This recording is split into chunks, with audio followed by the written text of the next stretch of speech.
Hello friends. मैं HIV AIDS specialist doctor Ketan Ranpriya. आज का विषय है HIV के बारे में क्या सही और क्या गलत। आगे बढ़ने से पहले एक चीज़ हम ध्यान से समझ ले कि यहाँ पर कही गई बातें एक आम जानकारी के लिए है। समय के साथ विज्ञान बदल सकता है और किसी भी जानकारी को अपने जीवन में लागू करने से पहले HIV और एड्स के स्पेशलिस्ट डॉक्टर से व्यक्तिगत रूप से राय लेना अत्यंत आवश्यक है। क्या HIV संक्रमित व्यक्ति हमेशा कमजोर और अनेक बीमारी के साथ जीता है? तो इसका जवाब है ना। जब भी किसी इंसान के अंदर HIV का इन्फेक्शन लगता है, HIV का वायरस दाखिल होता है, तब वो शरीर के शुरुआत के 7 से 8 साल तक बिना तकलीफ को जीता है। तब तक उसके अंदर कोई भी सिम्टम्स या तो लक्षण नहीं दिखते। उसके बाद ये सिम्टम्स दिखने की शुरुआत होती है और वही व्यक्ति अपना इलाज करा रहा है तो भी उसको कोई भी सिम्टम्स नहीं दिखेंगे और बिना तकलीफ आम लोगों की तरह ही अपनी जिंदगी गुजार सकता है। क्या व्यक्ति को एक से ज़्यादा लोगों के साथ सही संबंध है तो उसे ज़रूर HIV होगा ही? ना। HIV होने की संभावना बढ़ जाती है, लेकिन HIV होगा ही ऐसा नहीं कह सकते। आमतौर पर लोग ऐसा अक्सर सोचते हैं कि उसने कभी किसी सेक्स वर्कर के साथ संबंध बनाया है तो अब उसको HIV हो ही जाएगा, क्योंकि सामने वाली सेक्स वर्कर से उसको भी HIV होगा ही। लेकिन ऐसा नहीं है। हर सेक्स वर्कर को HIV नहीं होता। करीबन सिर्फ 10% सेक्स वर्कर को HIV होने की संभावना है। बाकी के 90% सेक्स वर्कर को HIV नहीं होगा। क्या गुप्त रोग होने से HIV होने का खतरा बढ़ जाता है? तो हाँ। जब किसी इंसान को गुप्त रोग होता है तो उसको HIV होने की संभावना बढ़ जाती है। उसका कारण ये है कि गुप्त रोग के कारण में से कुछ घाव है तो उसका जो प्रोटेक्शंस होता है, चमड़ी का अपना प्रोटेक्शंस, वो निकल जाता है। तो HIV का वायरस उस घाव के अल्सर के थ्रू अपने शरीर में दाखिल होने की संभावना बढ़ जाती है। इसीलिए किसी भी इंसान को यदि गुप्त रोग है तो तुरंत ही उसका इलाज कराना चाहिए। तो बाकी गुप्त रोग या तो HIV होने की संभावना हम कम कर सकते हैं। क्या सरकमसिजन या तो सुन्नत से HIV होने का खतरा कम हो जाता है? तो हाँ। सुन्नत में ये करते हैं कि अपने पेनिस के जो आगे की एक्स्ट्रा स्किन है उसको ऑपरेशन से, छोटा सा ऑपरेशन से निकाल देते हैं। तो इसके कारण इसमें इसके जब भी किसी इंसान किसी व्यक्ति के साथ सेक्स करता है तो वहाँ पे फ्लूइड, वजाइनल फ्लूइड्स या तो कोई और एनल फ्लूइड्स कलेक्शंस होने की संभावना कम हो जाती है या तो कॉन्टेक्ट टाइम कम हो जाता है। तो उसके कारण जो इसने सर्कमसिजन्स कराया है उसको HIV होने का खतरा कम हो जाता है। काफ़ी बार मुझे लोग पूछते हैं कि सर मैंने 2 कॉन्डोम यूज़ किया था तो अब मुझे HIV होने का कोई खतरा तो नहीं है ना? क्या 2 कॉन्डोम इस्तेमाल करने से HIV से सामने ज़्यादा सुरक्षा मिलती है? तो साइंस ये कहता है कि 2 कॉन्डोम इस्तेमाल करने से कोई एक्स्ट्रा सुरक्षा नहीं मिलती, लेकिन जो कॉन्डोम से उसको फट जाने का खतरा और बढ़ जाता है। इसीलिए आप कभी भी 2 कॉन्डोम का इस्तेमाल ना करिए।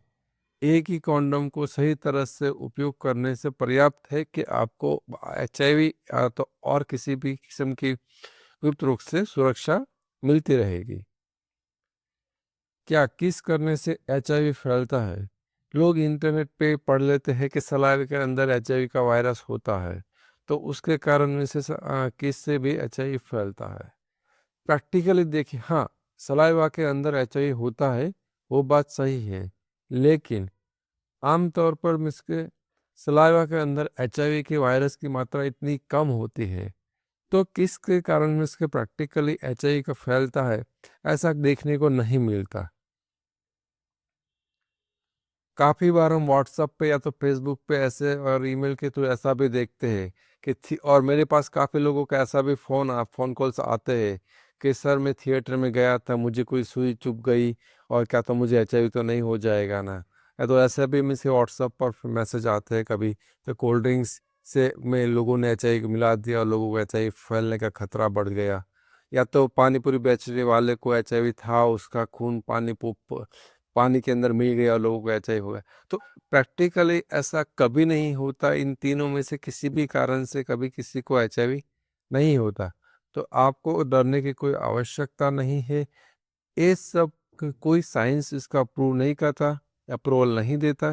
तो आप निश्चिंत होके अपने दिमाग में ऐसा कोई भी डर मत रखिए, इस किसी भी कारण से एचआईवी नहीं होगा। जिन लोगों को मानते कि नहीं होता उसके लिए तो बहुत सिंपल सी चीज़ें का नहीं होता ऑब्वियसली। लेकिन काफ़ी ऐसे भी लोग हैं जिसके मन के अंदर डर बैठ गया है कि इस कारणों से एचआईवी हो सकता है। तो उसके लिए डर निकालना काफ़ी ज़रूरी है। काफ़ी लोग ऐसे भी फ़ोन करते हैं तो क्या शेविंग ब्लेड गलती से मुझसे शेविंग ब्लेड्स मैंने इस्तेमाल कर लिया था, या तो सैलून में गया था तब मुझे उसके रेज़र से या तो ट्रिमर लग गया था, तो क्या मुझे एचआईवी होगा? तो एचआईवी का वायरस बहुत ही नाजुक है। उस नाजुक वायरस एचआईवी अपने शरीर के बाहर ज़िंदा नहीं रह सकता। यदि ब्लड में भी है तो ब्लड तो तुरंत मीन्स के एक आधे मिनट 1 मिनट के अंदर सूख जाता है। और ब्लड सूख जाने के बाद उसके अंदर एचआईवी का वायरस जिंदा नहीं रह सकता। तो ये मरा हुआ वायरस किसी और इंसान को एचआईवी का चेप इन्फेक्शन नहीं दे सकता। तो आपको इस तरह से भी किसी भी किस्म के डर रखने की ज़रूरत नहीं है। कुछ लोग ऐसा भी फ़ोन करते हैं कि क्या मच्छर काटने से एचआईवी हो सकता है? तो ना, मच्छर काटने से एचआईवी नहीं हो सकता। उसके मुख्यतः 2 कारण हैं। एक तो जब मच्छर अपने को काटता है, तब वो अपना खून से वो अपना खून चूसता है और डालता नहीं है।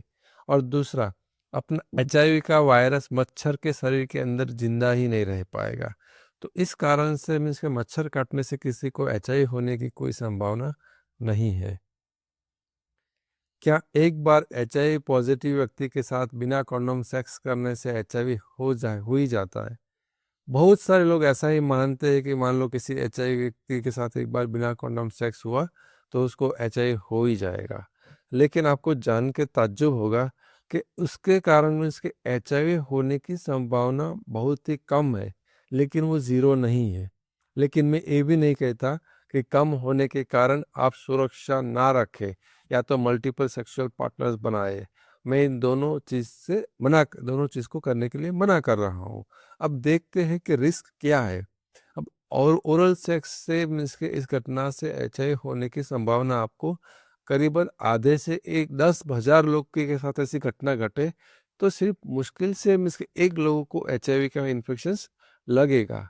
और मान लो कि वो मुझसे वजनल इंटरकोर्स करते हैं तो 10,000 लोगों से के साथ करेंगे सेक्स, तो मुश्किल से 5 से 10 लोगों को एचआईवी होने की संभावना रहेगी। और एनल सेक्स करते हैं तो एचआईवी होने की संभावना में से मान लो कि 10,000 लोग हैं, उनमें से 6 से लेके 50 तक हो सकती है। और यदि कभी निडल प्रिक होता है तो उससे खतरा होता है कि 10,000 में से 30 लोगों को ये बीमारी होने की संभावना है। और यदि कोई निडल शेयरिंग करता है ड्रग इंजेक्शन के लिए तो 60 से 70 लोगों को एचआईवी होने की संभावना है। तो कहने का मतलब ये है कि यदि आपने एक बार गलती कर लिया है, तो आपको बहुत डरना नहीं है। क्योंकि आप बहुत डरेंगे तो फिर आपको में से वो डर आपके ऊपर हावी हो जाएगा और आप डिप्रेशंस में, फ़ियर्स में, एंग्ज़ायटी में जा सकते हैं। इसीलिए आपको डरने की बिल्कुल आवश्यकता नहीं है। सही से आपको एक बार टेस्ट कर लीजिए। टेस्ट में यदि एक बार सही समय पर सही टेस्ट करने पर आपका रिपोर्ट्स नेगेटिव आ जाता है, तो आपको बार-बार रिपोर्ट करने की भी ज़रूरत नहीं है। इस चीज़ को सिंपली भूल जाइए और दोबारा इस तरह की गलती ना हो, उस पर ध्यान रखें। काफ़ी लोग ऐसा भी कहते हैं कि वैसे सर मैंने अनप्रोटेक्टेड सेक्स किया था, तो प्रोटेक्टेड सेक्स किया था और उसके तीसरे दिन बाद, 10वें दिन बाद, 15 दिन के बाद मुझे सिम्पटम्स आने लगे, तो मुझे एचआईवी हो गया ऐसा डर है।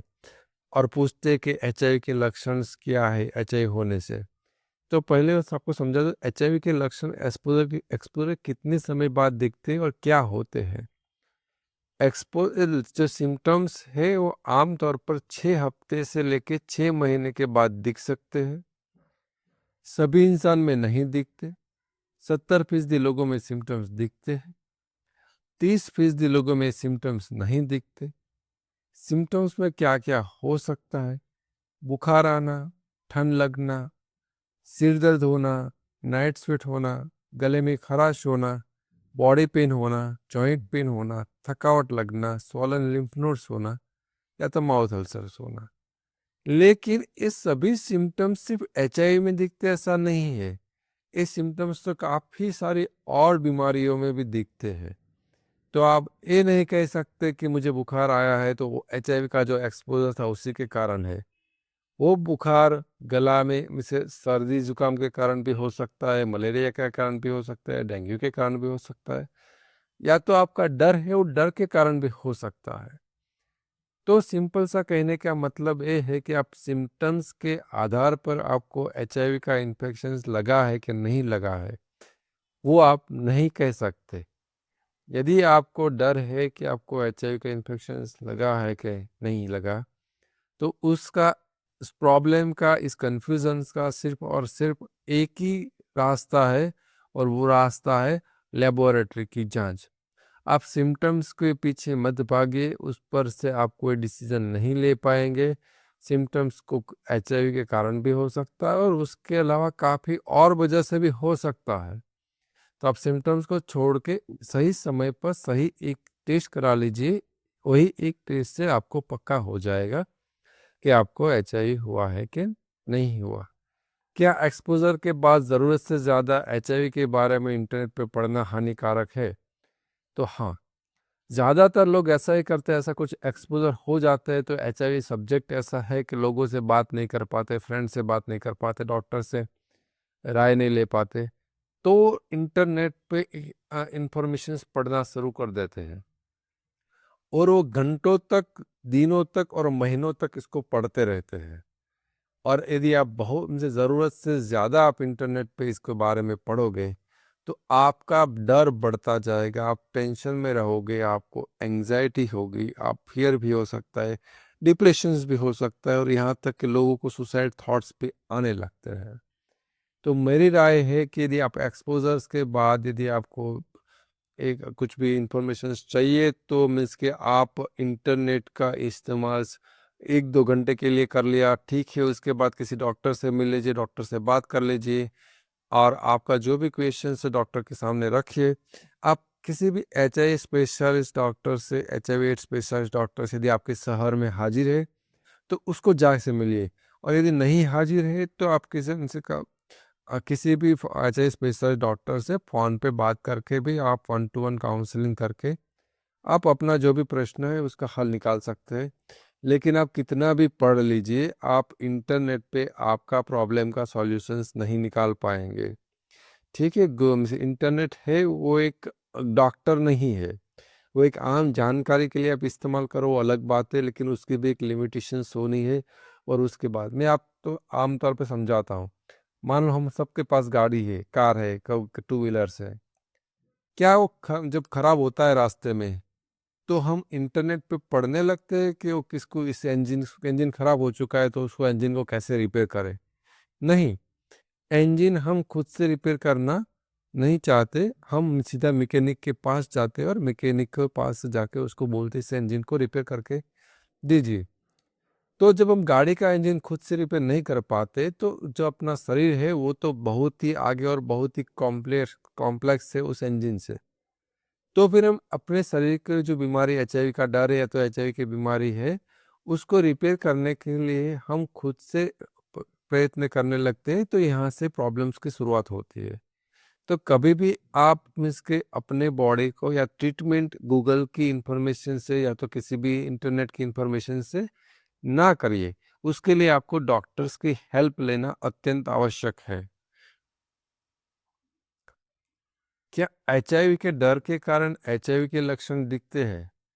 हाँ, मान लो कि आप जो भी मैंने आपको लक्षण दिखाया था कि बुखार होना, थकावट लगना, जॉइंट पेन होना, मसल्स पेन्स होना, यदि आप एक हद से ज़्यादा एचआईवी के बारे में सोचने लगते हो इंटरनेट पे पढ़ने लगते हो, वीडियोस देखते लगते हो, तो फिर मीन्स के अपने दिमाग के अंदर डर हो जाता है। और ना सिर्फ एचआईवी का डर, किसी भी किस्म का डर हो या तो किसी भी किस्म की साइकोलॉजिकल प्रॉब्लम्स हो, दिमाग में प्रॉब्लम्स हो, तो उसके कारण भी फिजिकली सिम्टम्स आ सकते हैं। उसको बोलते हैं साइकोसोमेटिक डिसऑर्डर।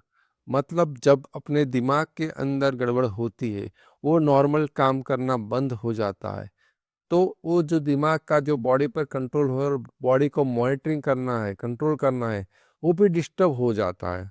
तो उसके कारण अपने बॉडी के अंदर भी मीन्स के बुखार आना, थकावट लगना, मुंह में छाले पड़ना, जॉइंट्स पेन होना, तो कमजोरी आना से सब सिम्टम्स आ सकते हैं। तो काफी बार लोग ऐसा बोलते कि एक्सपोजर हुआ था, उसके बाद वो लोग काफी कुछ इंटरनेट पे पढ़ लेते हैं और डर मन में बैठ जाता है और उसके बाद सिम्टम्स आने लगते हैं। तब उसको ऐसा ही लगता है कि जो भी सिम्टम्स है वो एचआईवी के कारण ही अब तो पक्का हो गया कि मुझे एचआईवी है। तो ना, ऐसा बिल्कुल कुछ नहीं है। सिम्टम्स के आधार पर आप कुछ भी जजमेंट मत लीजिए। सिम्टम्स के कारण एचआईवी के अलावा भी और भी काफ़ी कारण हो सकते हैं। तो सिंपल सा एक सही समय पर किया गया हुआ एक टेस्ट पर्याप्त है आपको एचआईवी नहीं है वो साबित करने के लिए, या तो एचआईवी है। एचआईवी फोबिया क्या होता है? मेरे पास काफ़ी ऐसे सारे पेशेंट्स के फ़ोन कॉल्स आते रहते हैं, मुझे क्लिनिक पे मिलने के लिए आते रहते हैं। तो डर बैठ गया है कि उसको एचआईवी है। वो लोग 5 रिपोर्ट, 10 रिपोर्ट, 15 रिपोर्ट, 20 रिपोर्ट करा लेते हैं, सब रिपोर्ट्स नेगेटिव आते हैं, लेकिन उसके दिमाग के अंदर ऐसा नहीं, दिमाग से जाता नहीं कि उसको एचआईवी नहीं है। वो एचआईवी है ऐसा कहीं ना कहीं बहाने ढूंढते रहते अपने शरीर के अंदर सिम्टम्स के तौर पर, डर के तौर पर, वेट लॉस, भूख कम हो जाना, कुछ ना कुछ। ठीक है, तो समझने की कोशिश करिए कि आप बहुत एक ही चीज़ को इंटरनेट पे बहुत ही ज़्यादा पढ़ेंगे, वीडियो देखेंगे और बहुत ही ज़्यादा सोचेंगे, या तो किसी और कारण से भी जेनेटिकली एक्सपोजर्स होने के कारण, या तो ऑलरेडी उसको कोई दिमाग के तौर पर और कोई बीमारी है, जैसे कि ऑब्सेसिव कंपल्सिव डिसऑर्डर्स हो गया, तो उसमें इंसान एक ही चीज़ के बारे में बार बार सोचता ही रहता है, वो सोचना नहीं चाहता, फिर भी उसका दिमाग उसको सोचते ही रहता है। तो फिर उस व्यक्ति के अंदर भी मीन्स एचआईवी फोबिया मतलब एचआईवी का डर उत्पन्न दिमाग में हो सकता है। तो आप वो लोग इंसिस्ट करते रहते कि मैं एक बार और टेस्ट कर लो, एक बार और टेस्ट कर लो, इसमें जो भी रिजल्ट आएगा पक्का हो जाएगा। लेकिन वो रिपोर्ट तो करा लेते हैं, लेकिन फिर भी 2-5 दिन के लिए उसको अच्छा लगता है कि चलो अब मुझे एचआईवी नहीं है, वापस उसको ऐसा लगने लगता है। तो उसमें देखो, आप रिपोर्ट के पीछे मत जाइए, रिपोर्ट बार बार रिपोर्ट मत कराओ। इंटरनेट पे या तो कुछ भी मत देखिए आप। यदि आप अपने आप इंटरनेट पर बहुत सारी इंफॉर्मेशन देखते रहोगे तो आपको डर, HIV, fear, phobia, anxiety disorder हो सकता है। क्या एक्सपोजर से उचित समय पर सिर्फ एक ही योग्य टेस्ट कराने से एचआईवी का चेप लगा है कि नहीं लगा वो पता लग सकता है? तो इसका जवाब है हाँ। यदि सही टेस्ट आप सही समय पे कराते हो, ठीक है, तो आपको सिर्फ एक ही टेस्ट कराना है। इसके टेस्ट के अंदर एचआईवी का रिपोर्ट्स नेगेटिव आ जाता है, तो उसके बाद आपको कोई टेस्ट कराना नहीं है, बार बार टेस्ट कराने की कोई आवश्यकता नहीं है। क्या रिजल्ट के डर से एचआईवी का टेस्ट न कराना उचित है? कुछ लोग ऐसे भी होते हैं कि वो कहते हैं कि मुझे रिजल्ट रिपोर्ट टेस्ट कराने से बहुत डर लग रहा है, मुझे ये सिम्टम्स आ रहे हैं, डॉक्टर साहब आप मुझे बताएं कि ऐसा ऐसा एक्सपोजर था, तो मैं क्या एचआईवी मुझे है कि नहीं है? तो देखिए, आगे भी समझाया है सर कि टेस्ट करने से डरने वाली कोई बात ही नहीं है। आपका रिपोर्ट में सीधे एक्सपोजर भी हो गया है तो 99.99% चांसेस है कि आपका रिपोर्ट नेगेटिव आएगा, आपको एचआईवी नहीं आएगा ऐसा रिपोर्ट में आएगा। और एक बार आप रिपोर्ट में आ गया ऐसा, तो आप निश्चिंत हो सकते हो कि आपको एचआईवी नहीं हुआ है। तो आपको और कोई दिमाग से डर निकल जाएगा, आप निश्चिंत होकर अपने आगे की लाइफ जी सकते हो। तो एचआईवी का टेस्ट से डरने की कोई आवश्यकता नहीं है। और बहुत रेयर केस में मान लो कि वो 1% केस में किसी का रिपोर्ट आ भी गया, तो भी चिंता वाली बात नहीं है। आप रिपोर्ट पॉजिटिव आया है, आपको दवाई चालू करना है। दवाई में भी आजकल मॉडर्न मेडिसिन में सिर्फ एक गोली खाना होता है और एक गोली के साथ इंसान अपनी पूरी जिंदगी बिना तकलीफ जी सकता है। और बिना एचआईवी वाला इंसान जितना जीता है उतना ही एचआईवी पॉजिटिव इंसान भी जी सकता है, सिर्फ एक गोली हर रोज की नियमित तौर पे खाने से। तो यदि आपको कभी डर है तो, और कुछ लोग ऐसा भी कहते हैं सर मैं रिपोर्ट कराना नहीं चाहता, आप मेरी दवाई चालू कर दीजिए, तो वो सब एक किस्म का पागलपन समझो या तो डर समझो वही है। तो ऐसा कुछ कभी कभी हो नहीं सकता, ऐसा कभी बिना रिपोर्ट किसी की दवाई कोई चालू नहीं कर सकता। ये सवाल भी मेरे पास काफ़ी बार लोग फ़ोन करके पूछते हैं, या तो ठीक है, या तो क्लिनिक में आके मिलते हैं।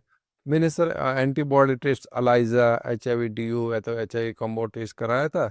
और जब शुरुआत में जब रिजल्ट में समय के साथ बढ़ता है लेकिन वो एक से कम रहता है, तो HIV होने का खतरा है क्या? मैं आपको समझा तो मान लो किसी इंसान ने 3 महीने पे रिपोर्ट कराया HIV DU और उसका वैल्यू आया 0.1। वो फिर से डर के कारण वापस 3 महीने बाद 4 महीने बाद रिपोर्ट्स कराता है और उसके बाद आता है उसका 0.9। तो उसको यह लगता है कि पहले का रिपोर्ट किया था तो 0.1 था, अभी रिपोर्ट करा तो 0.9 है, तो ये बढ़ गया है। तो क्या धीरे धीरे मेरे शरीर के अंदर HIV का वायरस बढ़ रहा है? तो एक किस्म का डर है। साइंस ये कहता है कि यदि आपका रिपोर्ट्स के अंदर वो 0.1 आए या तो 0.9 आए या तो 0.99 आए, तो उसका सभी जब तक वो एक से कम है तब तक उसका एक ही मतलब है कि आपको HIV नहीं है। उसमें कम ज़्यादा ऐसा कुछ नहीं होता। पहले रिपोर्ट में 0.91 है तो वो नेगेटिव है, और 0.99 है तो भी वो नेगेटिव है। वो कुछ बड़ा है बढ़ता है ऐसा कुछ नहीं होता। अब दोनों रिपोर्ट नेगेटिव है, उस दोनों का इम्पोर्टेंस एक जैसा ही है और दोनों का इंटरप्रिटेशन एक जैसा ही है। एक्सपोजर के बाद वेस्टर्न ब्लॉट टेस्ट करना ज़रूरी है। आमतौर पर एक्सपोजर्स के बाद किसी को HIV है कि नहीं, वो जानने के लिए वेस्टर्न ब्लॉट टेस्ट की आवश्यकता नहीं है। आमतौर पर हम वेस्टर्न ब्लॉट टेस्ट तब कराते हैं कि किसी का रिपोर्ट्स HIV पॉजिटिव आया है, और पॉजिटिव रिपोर्ट्स को कंफर्म करने के लिए वेस्टर्न ब्लॉट रिपोर्ट्स कर सकते हैं कुछ केसों में। लेकिन हर एक्सपोजर जो इंसान को एक्सपोजर हुआ है उसके बाद वेस्टर्न ब्लॉट टेस्ट की आवश्यकता नहीं है। उससे भी अच्छे टेस्ट जल्दी आपको HIV में पता दे सकते हैं। ऐसे दूसरे टेस्ट अवेलेबल्स है। तो आपको वे में से कुल मिला के मैं एक्सपोजर्स के बाद वेस्टर्न ब्लॉट टेस्ट करने की सलाह नहीं दूंगा। नहीं पता चलता ऐसा मैं नहीं कहता, लेकिन उससे भी अच्छी टेस्ट है और उससे भी जल्दी आपको HIV का पता जवाब आपको मिल सकता है दूसरी टेस्ट से। तो वेस्टर्न ब्लॉट टेस्ट आपको कराने की आवश्यकता बिल्कुल भी नहीं है। कुछ लोग CD4 का रिपोर्ट कराते हैं एक्सपोजर्स के बाद और बार बार भी कराते हैं। ठीक है, कुछ लोग करा एक्सपोजर के बाद रिपोर्ट करा लिया, तब बताया था 1,000 आया CD4, और 4 महीने बाद वापस रिपोर्ट कराया तब मान लो कि वो 700 रिपोर्ट में से CD4 काउंट आ गया। तो वो कहते कि मेरा CD4 कम हो गया और मुझे HIV हो ही गया। देखो, HIV हुआ है कि नहीं हुआ, वो पता लगाने के लिए CD4 का रिपोर्ट्स कुछ काम का नहीं है। CD4 का रिपोर्ट सिर्फ और सिर्फ जिसका HIV का रिपोर्ट पॉजिटिव है उसी को ट्रीटमेंट चालू करने से पहले की ज़रूरत का रिपोर्ट्स है। यदि आपको जानना है कि HIV आपको है कि नहीं एक्सपोजर के बाद, तो कभी भी CD4 का रिपोर्ट मत कराइए, उसका कोई अहमियत नहीं है। आपका CD4 का रिपोर्ट यदि 1000 से या तो 700 है तो कम हो गया ऐसा नहीं हो पाया, वो आपको HIV हो गया ऐसा नहीं दिखाता, और आपकी इम्यूनिटी कम हो रही है ऐसा कुछ नहीं है। कुल मिला के एक्सपोजर के बाद CD4 का रिपोर्ट की कोई आवश्यकता नहीं है, कोई काम का नहीं, और आपको किसी भी तरह से मदद रूप नहीं करेगा। हो सकता है कि आप उसका गलत मतलब निकाल के आपको परेशानी हो सकती है, आपका डर में बढ़ोतरी हो सकती है। तो आप कभी भी CD4 का रिपोर्ट एक्सपोजर के बाद HIV हुआ है कि नहीं हुआ, वो जानने के लिए मत कीजिए। कुछ लोग क्वालिटेटिव वायरल लोड्स का रिपोर्ट्स में क्या क्वांटिटेटिव वायरल लोड्स से पता चल सकता है कि एचआईवी का चेप लगा है कि नहीं लगा। कुछ लोग जल्दी पता लगाने के लिए वायरल लोड का रिपोर्ट्स कराते हैं क्वांटिटेटिव, लेकिन इसके क्वांटिटेटिव वायरल लोड भी यदि एचआईवी हुआ है कि नहीं वो जल्दी पता करने के लिए ये रिपोर्ट्स उचित नहीं है। ठीक है, उससे भी में से पीसीआर क्वांटिटेटिव टेस्ट आपको इसमें जल्दी पता लगाने में उससे भी बेहतर टेस्ट अवेलेबल से उस टेस्ट से भी आप पता लगा सकते हो कि आपको एचआईवी का इन्फेक्शन हुआ है कि नहीं हुआ। तो मेरे ए रिपोर्ट्स के मान लो कि नेगेटिव्स आता है तो भी आपको में से मान लो कोई बहुत ही फर्स्ट वीक सेकंड वीक में रिपोर्ट करा लेता है, कुछ लोग ऐसा भी होते हैं और रिपोर्ट नेगेटिव नॉन डिटेक्टेड आया तो -20 -50 आया तो अब आप उससे कंक्लूज़न नहीं निकाल पाओगे। तो मेरे ख्याल से ये रिपोर्ट्स भी पर्याप्त नहीं है। रिपोर्ट्स यदि आप कराना चाहो तो उचित समय पे हर एक टेस्ट का उचित समय अलग-अलग हो सकता है। पीसीआर का उचित समय अलग है। एचआईवी एंटीबॉडी एंटीजन का उचित समय अलग है। एचआईवी एंटीबॉडी का उचित समय अलग है। तो उसको उचित समय पे ही उसको ठीक से कराना है। यदि उचित समय पे कराया गया कोई भी एक रिपोर्ट, वो कुछ भी हो सकता है, पीसीआर वाला भी हो सकता है, एंटीजन एंटीबॉडी वाला भी हो सकता है, या तो एंटीबॉडी भी हो सकता है। एक रिपोर्ट आपने एक्सपोजर के बाद कराया, यदि वो नेगेटिव्स आ गया तो उसके बाद आपको कोई रिपोर्ट्स कराने की ज़रूरत नहीं है। और इनमें से कोई भी तीनों में वेस्टर्न ब्लॉट या तो वे क्वांटिटेटिव वायरल लोड्स या तो CD4 काउंट, इनमें से तीनों में से कोई भी रिपोर्ट की भी आपको आवश्यकता नहीं रहेगी। ठीक है, यदि आप मेरे से 1-to-1 कंसल्टेशंस लेना चाहो तो आप पेड कंसल्टेशंस ले सकते हो और उसके लिए आपको स्क्रीन पे दिखाया गया जो ईमेल एड्रेस है doctor4hiv@gmail.com, उस पर आप मेल कर सकते हैं और बाकी की इंफॉर्मेशन में 1-to-1 कंसल्टेशंस फ़ोन कॉल पे करना है कि व्हाट्सएप पे करना है, ऑडियो कॉल से करना है, वीडियो कॉल से करना है, जो भी ऑप्शंस है वो आपको बाद में इस ईमेल पे जरिए आपको बताया जाएगा। ठीक है, तो था और मैं एचआईवी स्पेशलिस्ट जो मेरा क्लिनिक्स है वो सूरत में है।